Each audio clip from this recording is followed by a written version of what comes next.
मोदी सरकार पर अब तक का सबसे बड़ा आरोप लगा है। यह आरोप है इजरायली सॉफ्टवेयर पेगासस के इस्तेमाल से विपक्षी नेताओं और पत्रकारों समेत करीब 300 लोगों के मोबाइल फोन हैक कर उनकी जासूसी करने का। द वाशिंगटन पोस्ट और द वायर की इस रिपोर्ट के बाद भारतीय राजनीति में मानो भूचाल आ गया है। केंद्र सरकार ने भी आरोपों की गंभीरता को समझते हुए तत्काल इसका खंडन किया है, लेकिन इस पर वह चौतरफा घिरती नजर आ रही है। देखिए अनबाइस्ड इंडिया की यह स्पेशल रिपोर्ट।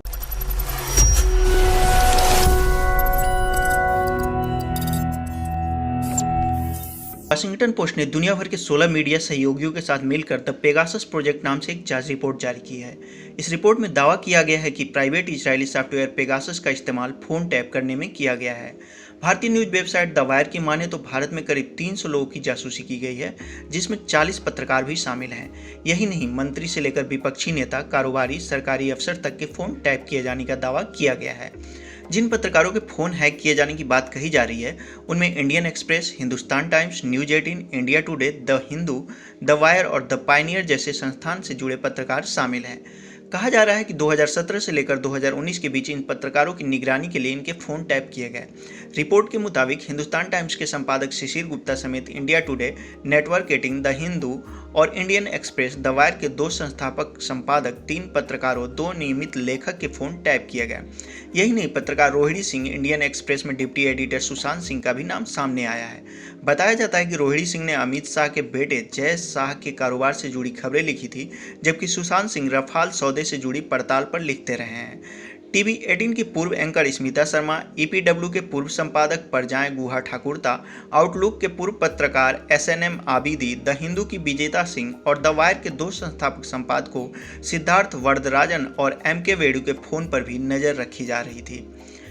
अब उस पेगासस रिपोर्ट के बारे में जान लीजिए, जिसके जरिए पत्रकारों के फोन हैक किए गए या टैप किए गए। दरअसल पेगासस को इजरायल की सुरक्षा कंपनी एनएसओ ने तैयार किया है। एक ऐसा प्रोग्राम है जिसे किसी स्मार्टफोन में डाल दिया जाए तो कोई हैकर उस स्मार्टफोन के माइक्रोफोन, कैमरा, ऑडियो और टेक्स्ट मैसेज, ईमेल और लोकेशन तक की जानकारी हासिल कर सकता है। कई देश इजरायल से पेगासस को खरीद चुके हैं।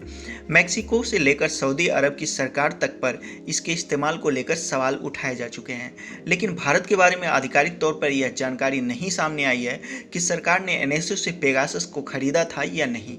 लेकिन इस रिपोर्ट के सामने आने के बाद सरकार को जवाब देते नहीं बन रहा है और वह रक्षात्मक मुद्रा में नजर आ रही है। उधर एनएसओ ने भी खुद पर लगे सभी आरोपों को खारिज किया है। फिलहाल यूपी चुनाव नजदीक है और ऐसे में विपक्ष को बड़ा मुद्दा हाथ लग गया है। रिपोर्ट या सरकार किसके दावे में कितनी सच्चाई है, यह उन फोन के फोरेंसिक जांच के बाद ही पता चल सकता है जिनके हैक होने की बात कही जा रही है।